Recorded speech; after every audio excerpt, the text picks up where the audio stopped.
रिएक्सनहरु discuss गरिरहेछौं र we are about to finish simple types of chemical reaction. One more type of chemical reaction we are going to define today. Last को हामी एउटा chemical reaction मात्रै अब consider गर्छौं. Then we discuss about the informations significance from balanced chemical equation. Balanced chemical equation ले हामीलाई के कुरा थाहा दिन्छ? What informations can we get from balanced chemical equation? त्यो कुरा हामी डिस्कस गर्छौं. Then limitations of a chemical equation. Chemical equation ले भन्न नसक्ने केही कुराहरु पनि छन्. त्यसलाई हामी limitation of chemical equation भनेर भन्छौं. हो ती कुरा चाहिँ हामी आज डिस्कस गर्छौं. र हाम्रो लास्टमा एउटा थियो polymerization reaction है. polymerization reaction. Polymerization reaction हो. अब polymerization reaction भन्नलाई अब बुझ्नलाई पहिला what is polymer, what is monomer भनेर बुझ्नु पर्यो है. polymerization भनेको एउटा प्रोसेस हो. polymerization is the process अथवा phenomenon. कस्तो फेनोमेननलाई पोलिमराइजेसन भन्ने भन्दा पोलिमर बन्ने प्रोसेस अफ फर्मिङ पोलिमर. अब पोलिमर भनेको के हो त? Large organic molecule, complex organic molecule which is formed by the combination of small molecule is called polymer. Polymer भनेको एकदमै ठुलो, एकदमै कम्प्लेक्स मैक्रो मोलिक्युल अर्ग्यानिक मोलिक्युललाई हामी पोलिमर भन्छौं. र अब पोलिमर बन्नलाई सानो सानो स्मल मोलिक्युलहरु युज भएको हुन्छ र त्यो सानो सानो small molecules by which a polymer is form लाई चाहिँ हामी भन्छौं मोनोमर. मोनोमर भनेको स्मल मोलिक्युलहरु, पोलिमर भनेको लार्ज मोलिक्युल. स्मल मोलिक्युलहरु एक आपसमा कम्बाइन गरेर लार्ज मोलिक्युल अथवा पोलिमर बन्ने प्रोसेसलाई नै हामी पोलिमराइजेसन रिएक्सन भनेर भन्छौं. जस्तै तिमीले क्लास 10 मा प्लास्टिकमा पढ्या छौ पोलिमराइजेसन, जस्तै पोलिथिन, पोलिभिनाइल क्लोराइड, पोलिस्टाइरिन भनेर. जस्तै एउटा एक्जाम्पलको लागि इथिन मोलिक्युल है. इथिन मोलिक्युलको फर्मुला हो CH2 डबल बोन्ड CH2 है. यसलाई हामी इथिन मोलिक्युल भन्छौं. इथिन मोलिक्युल. तिमीहरुले अब पोलिथिन ब्याग भनेर सुनेका छौ. पोलिथिन ब्याग भनेको त्यो एकदमै सिम्पल प्लास्टिकको, एकदमै पातलो प्लास्टिकको ब्यागलाई हामी पोलिथिन ब्याग भन्छौं हैन. जस्तै हामी मार्केटमा केही पनि चीज किन्दा फेरि पसलेले पोलिथिन ब्यागमा राखेर दिन्छ. त्यो पोलिथिन किन भनेको भन्दा त्यो चाहिँ एउटा पोलिमर हो र त्यो स्मल मोलिक्युलहरु इथिनबाट बन्या भएर त्यसलाई पोलिथिन भन्या हो. पोलीको मतलब धेरै, धेरैवटा मेनी इथिन मोलिक्युलहरुबाट बन्या भएर त्यो प्लास्टिकलाई पोलिथिन भन्या हो. त्यही भएर यो इथिन मोलिक्युलहरु धेरै भन्दा धेरै इथिन मोलिक्युलहरु एक आपसमा कम्बाइन गरेर बनेको कम्प्लेक्स मोलिक्युललाई हामीले पोलिथिन भन्ने. अब इथिनबाट पोलिथिन बन्छ. अनि तिमीहरुले पोलिभिनाइल क्लोराइडमा भिनाइल क्लोराइड मोलिक्युलहरु कम्बाइन गर्यो भने पोलिभिनाइल क्लोराइड बन्छ. त्यस्तै स्टाइरिन मोलिक्युलहरु कम्बाइन गर्यो भने पोलिस्टाइरिन बन्छ. जस्तै अरु पनि पोलिमरहरु छ. जस्तै तिमीहरुले सुनेका छौ कार्बोहाइड्रेट हो, प्रोटिन, यिनीहरु पनि के हो? पोलिमर हो. अब कार्बोहाइड्रेट केबाट बनेको हुन्छ? कार्बोहाइड्रेटको सिम्पलेस्ट मोलिक्युल भनेको ग्लुकोज C6H12O6 मोलिक्युलहरु कम्बाइन भएर कम्प्लेक्स कार्बोहाइड्रेट जसलाई हामी स्टार्च भन्छौं. त्यही भएर कार्बोहाइड्रेटलाई पनि नेचुरल पोलिमर भनिन्छ. त्यस्तै प्रोटिन भनेको नि एकदमै कम्प्लेक्स अर्ग्यानिक मोलिक्युल हो. यो पनि एउटा पोलिमर हो. अब प्रोटिन केबाट बनेको हुन्छ त? प्रोटिनको सबैभन्दा स्मलेस्ट पार्टिकल अथवा युनिट मोलिक्युल, सिम्पल मोलिक्युललाई हामी एमिनो एसिड भन्छौं. त्यही भएर एमिनो एसिडका मोलिक्युलहरु कम्बाइन गरेर प्रोटिन बन्ने हो, त्यही भएर प्रोटिन पनि एउटा पोलिमर हो। त्यही भएर धेरैवटा इथिन, अब यो कतिवटा इथिन हुन्छ भन्ने कुरा हामीले फिक्स गर्न सक्दैनौँ, तर यो धेरैभन्दा धेरै चाहियो हैन। यो चाहिँ अनकाउन्टेबल नम्बर अफ इथिन मलिक्युल, इथिन भनेको सिम्पली ग्यास हो हैन। त्यही भएर सपोज यसलाई हामीले n मान्न सक्छौँ। n नम्बर अफ इथिन मलिक्युलहरू एक आपसमा कम्बाइन गर्यो भने हो, यो रियाक्सनलाई नै हामीले पोलिमराइजेसन भन्ने हो। यो पोलिमराइजेसन है। त्यही भएर पोलिमराइजेसन भनेको it is simply the process of combining large number of small molecule called micromolecule है। यो सानो मलिक्युललाई माइक्रोमलिक्युल अथवा मोनोमर पनि भन्छ, to form a large macromolecule called polymer. अब यो CH2 मलिक्युलर फर्मुला भएको धेरैवटा मलिक्युलहरू कम्बाइन गर्यो भने अब यसलाई हामीले CH2 राइट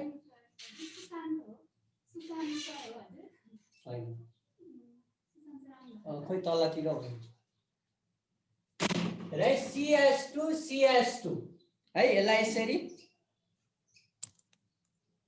CH2 अब यो जति पनि हुन्छ है एक आपसमा जोड्दै जाने हो। त्यही भएर यसलाई हामीले ब्र्याकेट राखेर अनि होल ब्र्याकेटको बाहिर n भनेको यो CH2 मलिक्युल चाहिँ कतिवटा छ त n भनेको अब जति नै हुन सक्छ लार्ज नम्बर। त्यही भएर यो पोलिथिन, यसलाई हामी पोलिथिन भन्छौँ। यो पोलिथिन इथिन मलिक्युलबाट पोलिथिन बन्यो। त्यही भएर यो इथिन मलिक्युललाई हामीले मोनोमर भन्ने, मोनोमर। र यो पोलिथिन भनेको धेरै इथिन मलिक्युलहरू जोइन भइसकेपछि चाहिँ यसलाई हामीले पोलिमर भन्ने, किनभने यो लार्ज मलिक्युल बन्यो, यो चाहिँ के हो पोलिमर हो।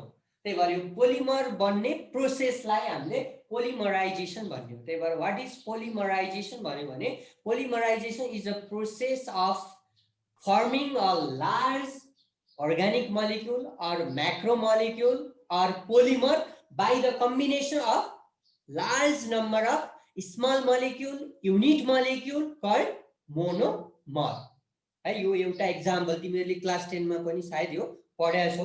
त्यस्तै अर्को हेर CH2 डबल बोन्ड CHCl है। CH2 डबल बोन्ड CHCl यसलाई भिनाइल क्लोराइड भन्छ है। इट इज भिनाइल क्लोराइड है। यसलाई अब हामीले विभिन्न तरिकाले स्ट्रक्चरल फर्ममा पनि लेख्न सक्छौँ। यो चाहिँ भिनाइल क्लोराइड हो। यसलाई यसरी पनि लेख्न सकिन्छ हेर्दा CH2 है डबल बोन्ड अनि एउटा कार्बन अनि एउटा हाइड्रोजन। अब यो क्लोरिनलाई यसरी तल पनि लेख्न सकिन्छ बोन्ड देखाएर, यो एउटै हो। यसलाई हामी भिनाइल क्लोराइड भन्छौँ है। This is vinyl VINYL vinyl chloride. अब भिनाइल क्लोराइड को पनि धेरै मलिक्युलहरू एक आपसमा कम्बाइन गर्यो, मानौ n वटा भिनाइल क्लोराइड मलिक्युलहरू कम्बाइन गर्यो भने यो प्रोसेस पनि के हो पोलिमराइजेसन है। यो प्रोसेसलाई पनि हामीले पोलिमराइजेसन भन्ने हो। र यसबाट पनि के बन्छ त ए हो है CH2। अब यो डबल बोन्डको ठाउँमा तिमीहरूले सिंगल बोन्ड लेख्नु पर्छ, किनभने यो अर्कोसँग जोइन हुँदाखेरि यो एउटा बोन्ड हट्छ, किनभने एउटा कार्बनको टोटल 4 वटा बोन्ड हुन्छ है। त्यही भएर अर्को यता कार्बनमा जोइन हुँदा यो डबल बोन्ड चाहिँ सिंगल बोन्डमा टुक्रिन्छ, किनभने कार्बनको भ्यालेन्सी म्याक्सिमम 4 यो CH अनि यो Cl। अब यस्ता मलिक्युल n वटा छ, त्यही भएर यसलाई डैश डैश गरेर लार्ज ब्रैकेट भित्र राख्ने अनि यसलाई n भन्ने। र यो चाहिँ अब के भयो त पोलिभिनाइल क्लोराइड है। यसलाई चाहिँ पोलिभिनाइल क्लोराइड हो, पोलिभिनाइल क्लोराइड। अब यसको बारेमा तिमीहरूले अलिकति अब खासै 11-12 मा धेरै यो पोलिमराइजेसन रियाक्सनको बारेमा पढ्नु पर्दैन, सिम्पली 12 मा अलिअलि पढ्नु पर्छ।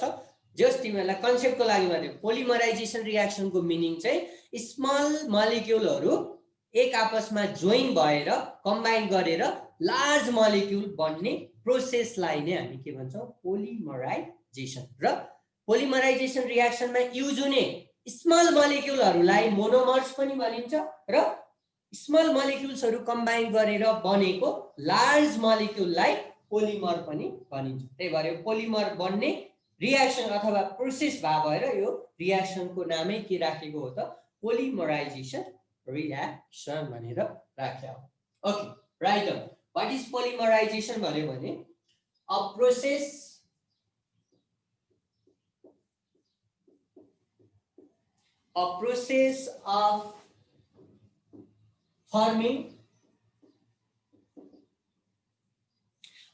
of forming a large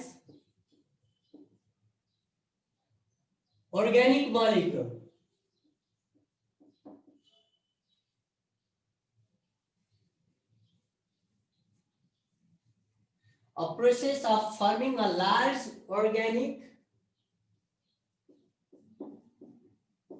molecule अब यसलाई हामी also called macromolecule है यो लार्ज अर्ग्यानिक मोलिक्युललाई हामी मैक्रोमोलिक्युल पनि भन्छौं macromolecule a process of forming a large organic molecule also called macromolecule by the combination of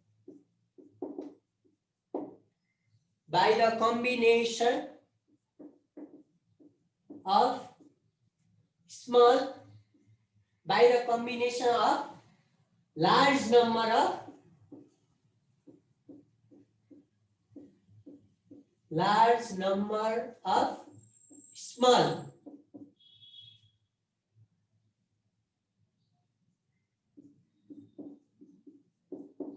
molecules also called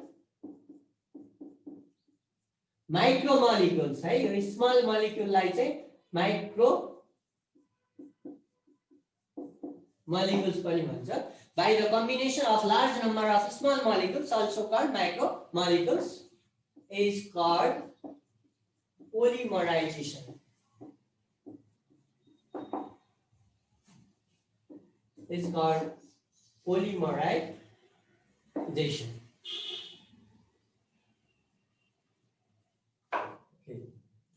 अब त स्मल मोलिक्युललाई चाहिँ हामी मोनोमर पनि भन्छौं है small molecules which combine to form a polymer are also called monomers and the large organic molecules formed by the combination of monomers is called polymer भनेर नि हामी define गर्न सक्छौं जस्तै मोनोमर भन्नु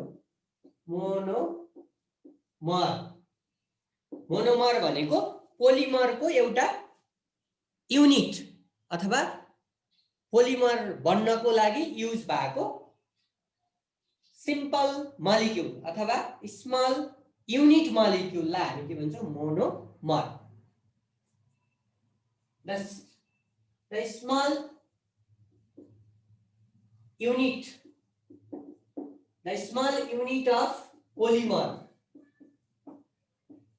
the small unit of polymer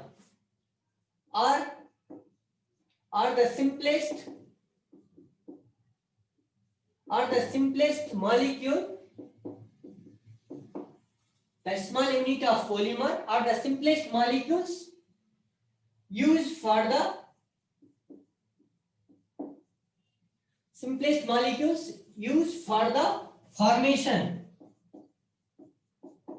used for the formation of polymer are called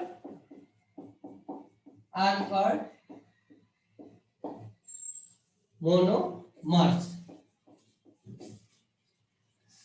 The small units of polymer or the simplest molecules used for the formation of polymer are called monomer. Let's take for example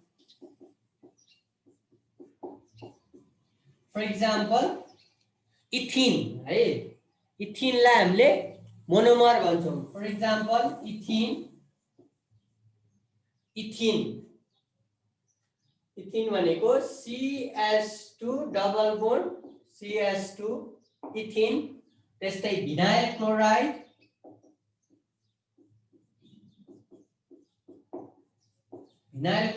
भनेको CH2 CHCl।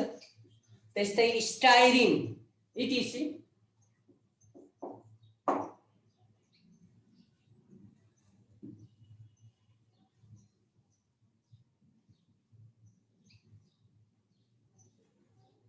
त्यस्तै अब polymer भन्यो। Polymer भन्यो भने मोनोमरहरू combine भएर बनेको म्याक्रोमोलिक्युललाई, large organic मोलिक्युललाई चाहिँ हामी के भन्छौँ त? Polymer. The large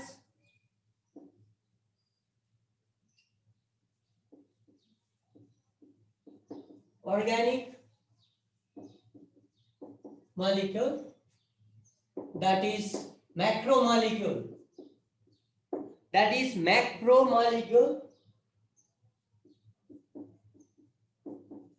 the large organic molecule, that is macromolecule, formed by the combination of monomers,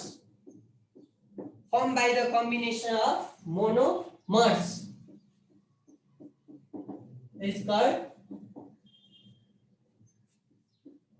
polymer. Just take for example,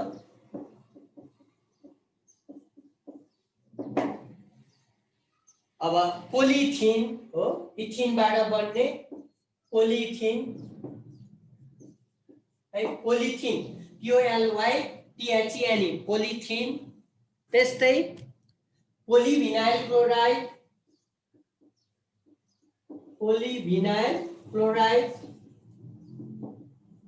यसलाई हामी PVC पनि भन्छौँ है। PVC पाइप, यो प्लास्टिकको पाइपलाई PVC भन्ने हो है। अहिले चाहिँ एकदमै धेरै युज हुने पाइप भनेको PVC पाइप हो। घरहरू बनाउँदा धेरै युज हुन्छ यो। त्यस्तै पोलिस्टाइरिन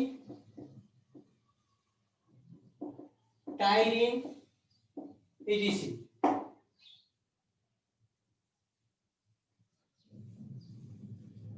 र अब पोलिमराइजेसन रियाक्सनको एउटा इक्जाम्पल लेख भन्यो भने त्यही इथिनबाट, जस्तै CH2 डबल बोन्ड CH2, यो ethene molecule, n number of ethene मोलिक्युलहरू कम्बाइन गर्यो भने पोलिमराइजेसन भयो। र यसबाट CH2 है, ब्राकेट राख्ने अनि यो n गर्ने, यो पोलिइथिन। यो एउटा इक्जाम्पल लेख्दिनु भयो। अथवा CH2 डबल बोन्ड CHCl, यो स्टाइरिन भयो। के अरे यो भिनाइल क्लोराइड VINYL, भिनाइल क्लोराइड। अब यसको कम्बिनेसनबाट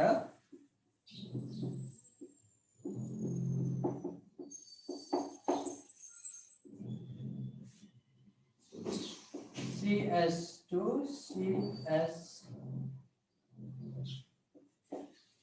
CHCl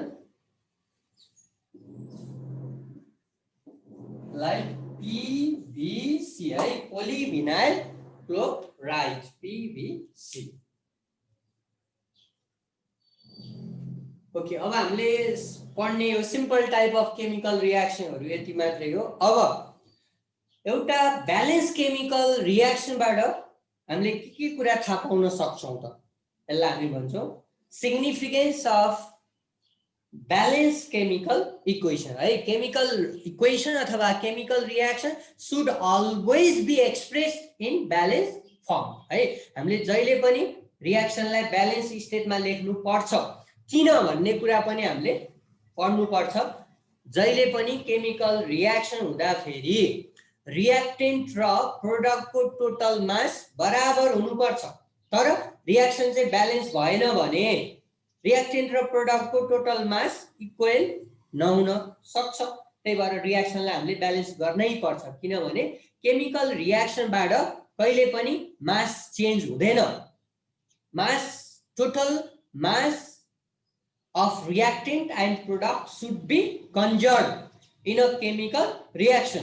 Chemical reaction मा जहिले पनि reactant र product को mass अथवा weight चाहिँ बराबर हुनु पर्छ। तर reaction balance भएन भने इक्वल नहुन पनि सक्छ। जस्तै हामी कन्सिडर गरौँ reaction balance state मा हुँदाखेरि mass इक्वल हुन्छ, balance state मा नभएको बेलामा mass इक्वल हुँदैन र मास त इक्वल हुनै पर्छ। मास इक्वल भएन भने मास त हरायो, मास हरायो भनेपछि कहाँ गयो त्यो कुरा हामीले भन्न सक्नु पर्यो। त्यही भएर केमिकल रियाक्सनमा जहिले पनि मास चाहिँ रियाक्टेन्ट र प्रोडक्टको इक्वल हुनुपर्छ।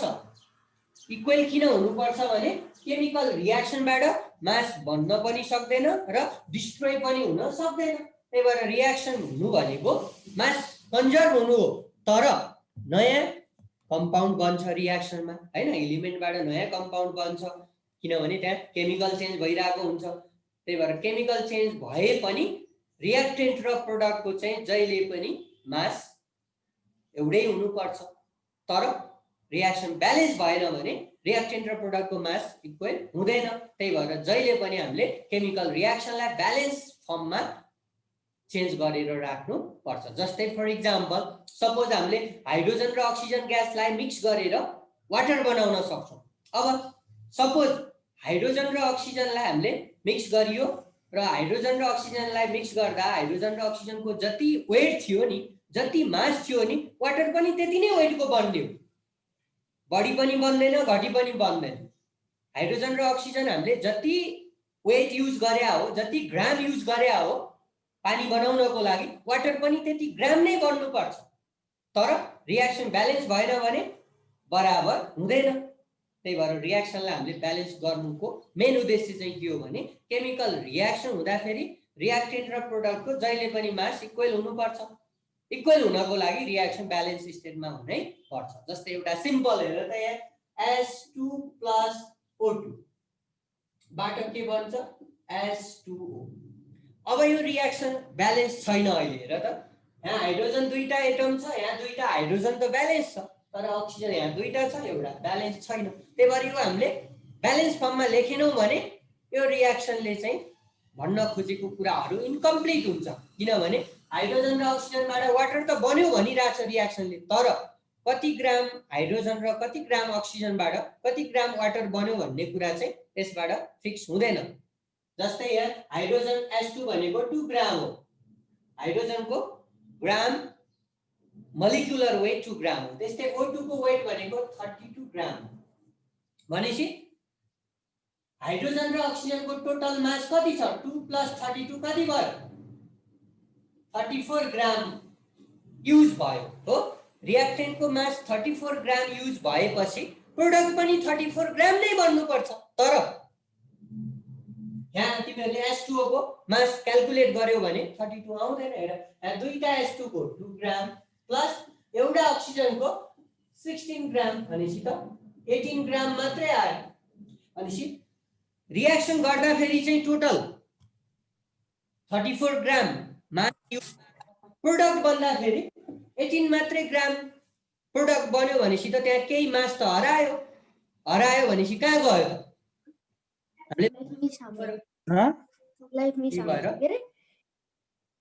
मिसले लिङ्क दिन भन्दा लेजेन्ड भाइ क्लासको ग्रुप च्याटको नाममै लिङ्क राखिदिनु भयो। ग्रुप च्याटको नाम लिङ्क राखिदिनु भयो। ए सबल कैनी गफ गरेर बसिरहेको फोन गरेर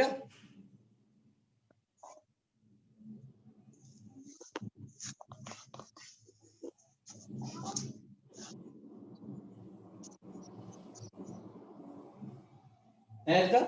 अब यो 34 ग्राम भएपछि यो पनि 34 ग्रामै हुनुपर्छ, तर यहाँ भएन। त्यही भएर यो रियाक्सन चाहिँ ब्यालेन्स स्टेटमा छैन। त्यही भएर यसले धेरै कुराहरू भन्न सक्दैन, किनभने केमिकल रियाक्सनमा मास कन्जर्भ हुन्छ। रियाक्टेन्ट र प्रोडक्टको मास इक्वल हुनुपर्छ, तर यो रियाक्सनमा इक्वल देखिएन।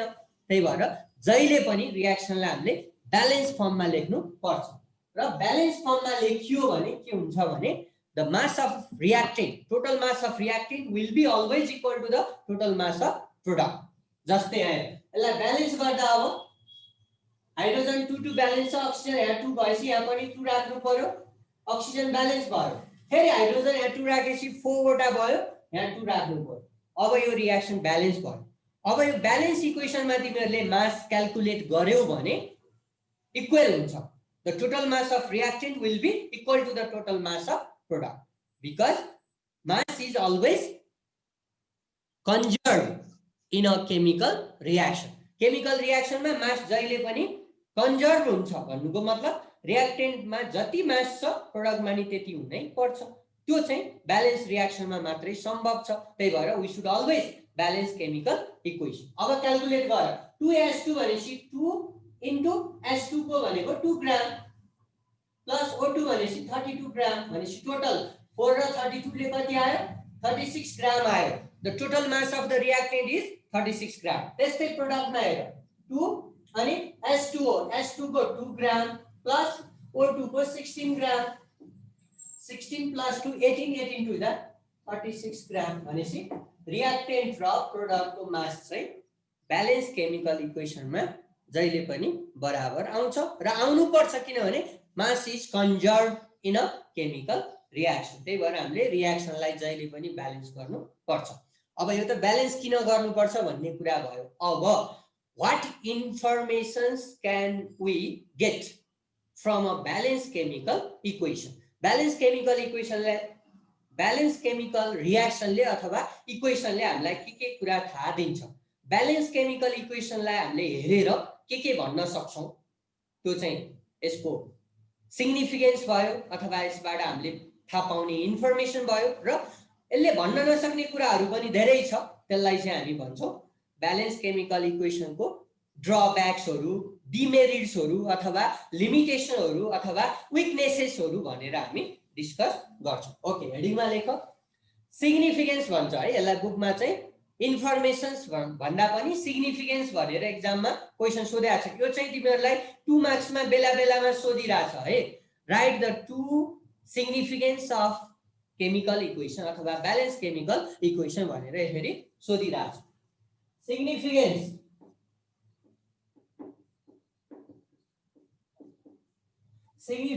अफ केमिकल इक्वेसन है, सिम्पली केमिकल इक्वेसन।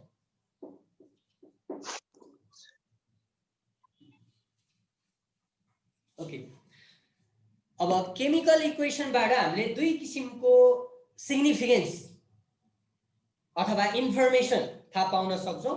एउटालाई क्वालिटेटिभ सिग्निफिकेन्स भनेको छ, तिमीहरूले कुनै पनि टेक्स्ट बुक छ भने हेर्न सक्छौ है।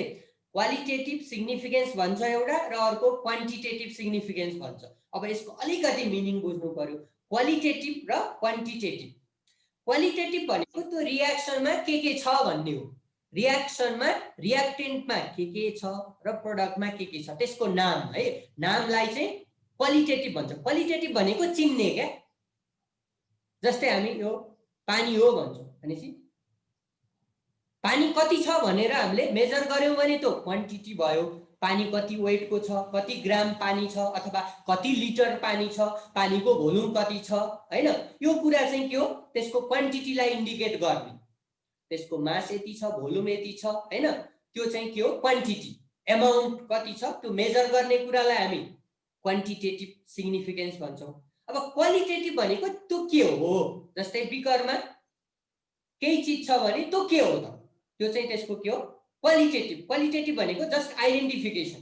जस्तै पानी छ भने पानी चाहिँ त्यसको क्वालिटेटिभ भयो, तर त्यो पानीको भोल्युम कति छ, मास कति छ, त्यो चाहिँ त्यसको क्वान्टिटेटिभ कुरा भयो क्या। त्यही भएर कुनै पनि केमिकल रियाक्सन हामीले हेर्ने बित्तिकै पहिला त्यो रियाक्सनमा रिएक्टेन्ट के छ र प्रोडक्ट के बनेको छ हो, त्यसको नामलाई चाहिँ हामीले क्वान्टिटेटिभ क्वालिटेटिभ भन्छौं र त्यसमा कति त्यसको भोल्युम छ, कति वेट त्यसको वेट छ, कतिवटा नम्बर अफ मलिक्युलहरू छ हो, यो कुराहरू चाहिँ त्यसको के हो, क्वान्टिटेटिभ हो। त्यही भएर दुईटा सिग्निफिकेन्स तिमीहरूले इन्डिकेट गर्नुपर्छ केमिकल रियाक्सनमा। जस्तै म एउटा एक्जाम्पल डिस्कस गरिदिन्छु।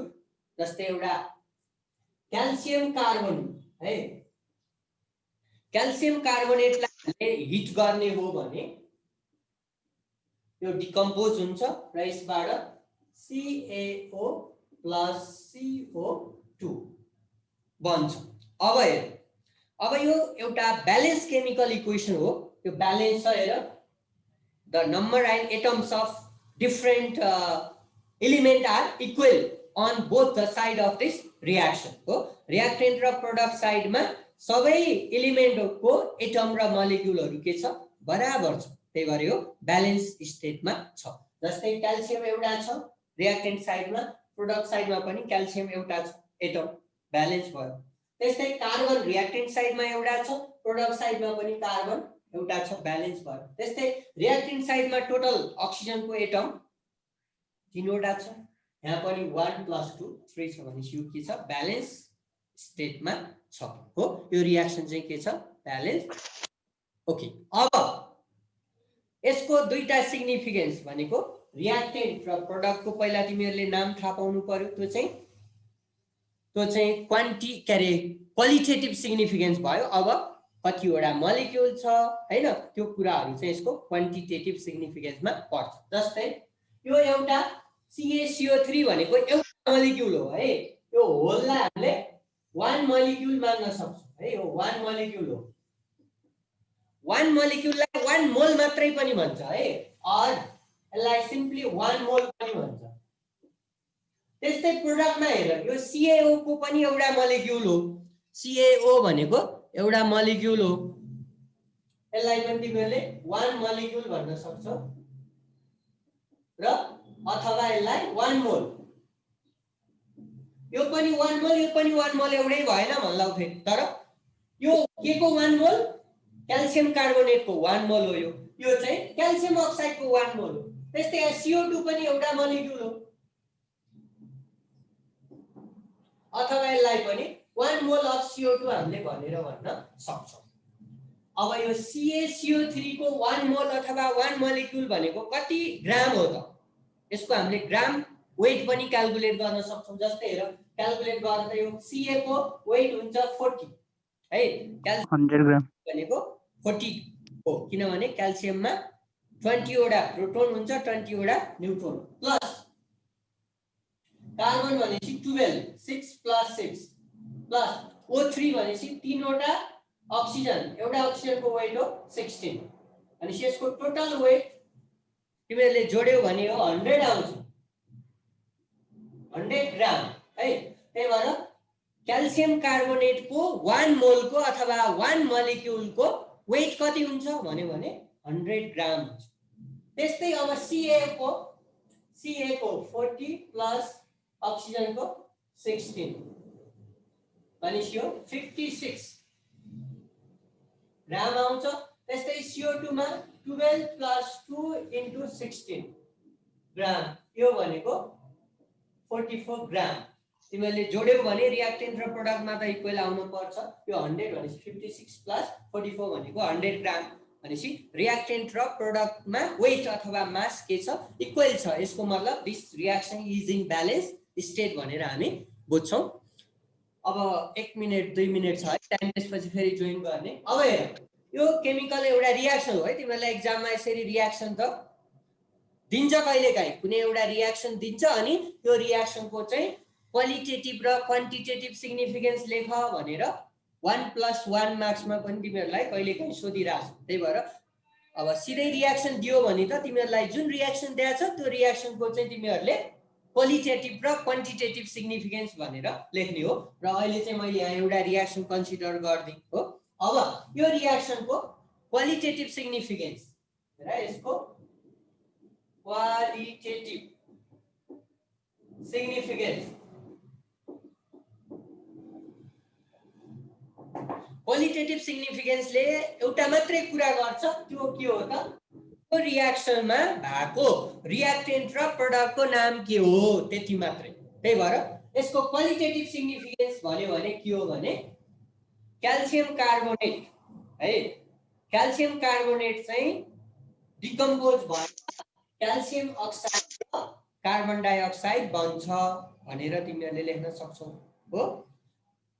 क्याल्सियम कार्बोनेट डिकम्पोज भएर हो क्याल्सियम अक्साइड र कार्बन डाइअक्साइड ग्यास बन्छ भनेर लेख्यौ भने यो चाहिँ यसको क्वालिटेटिभ सिग्निफिकेन्स हुन्छ। त्यस्तै अब क्वान्टिटेटिभमा चाहिँ एउटा मोलको कुरा तिमीहरूले भन्न सक्छौ, मोल अथवा मोलिक्युल एउटै हो, र अर्को भनेको वेट, रियाक्टेन्टको कति वेट छ, रियाक्टेन्टमा के छ र प्रोडक्टमा के छ अनि त्यसको वेट कति छ, यो चाहिँ ठ्याक्कै क्वान्टिटी। जस्तै